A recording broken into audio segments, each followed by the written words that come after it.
Rekan-rekan semua, jika kita melihat pembelajaran, kita harus memandang pembelajaran itu sesuatu yang utuh. Untuk mengembangkan pembelajaran, kita tidak bisa melihat secara parsial. Ada komponen-komponen pembelajaran yang harus kita pelajari secara seksama. Saya menunjukkan ada beberapa komponen yang di situ adalah domain dari pengembangan pembelajaran. Saya mengambil satu saja, misalkan tujuan. Dalam tujuan, kita harus berpikir secara matang. Ada beberapa hal yang harus kita pelajari. Apakah ini untuk anak, apakah ini untuk orang dewasa, dan sebagainya. Banyak hal. Selanjutnya kita harus mengetahui apa yang harus kita perbuat dengan tujuan ini.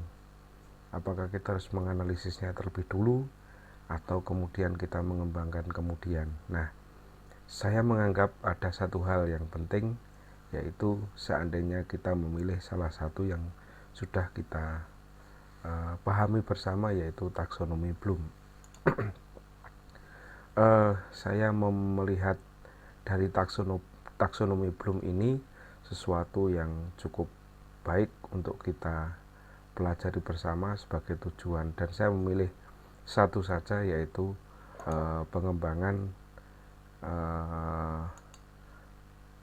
dari ranah kognitif. Dari ranah kognitif ini kita misalkan ingin membuat pembelajaran itu sampai pada tahap tujuan untuk mengetahui saja.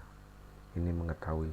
Maka kata-kata yang kita pilih sebenarnya ada beberapa hal, yaitu bisa mengutip, menyebutkan, menjelaskan, menggambar. Itu merupakan sebuah tujuan. Sedangkan sampai pada tahap memahami, taksonomi Bloom memperjelas dengan bisa memperkirakan, menjelaskan, mengkategorikan, mendirikan, merinci, mensosialisasikan. Dan dari kata kerja operasional yang dapat dipakai dalam ranah kognitif inilah kita bisa menentukan tujuan. Rekan-rekan harus selektif dalam menentukan tujuan. Tidak boleh tujuan ini malah justru mengakibatkan kesulitan di siswa, atau mungkin terlalu mudah untuk siswa atau untuk pembelajar. Nah, inilah kemampuan rekan-rekan untuk mencari teori tentang bagaimana tujuan itu dibuat. Demikian pula dengan hal-hal yang lain, seperti halnya tentang materi misalkan. Bagaimana materi ini disusun tentunya memiliki teori-teori tertentu. Bagaimana metodenya, bagaimana medianya, bagaimana evaluasinya. Tentunya tidak semudah teman-teman membuat media kemudian langsung dimasukkan ke dalam pembelajaran. Tidak. Tentunya rangkaian ini perlu sebuah model pengembangan. Nah, model pengembangan inilah yang harus rekan-rekan sesuaikan dengan konteks pembelajarannya.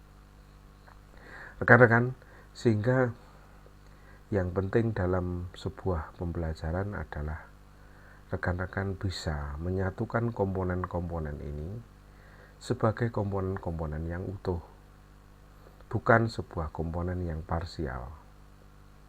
Nah, itulah konsep dari pengembangan pembelajaran.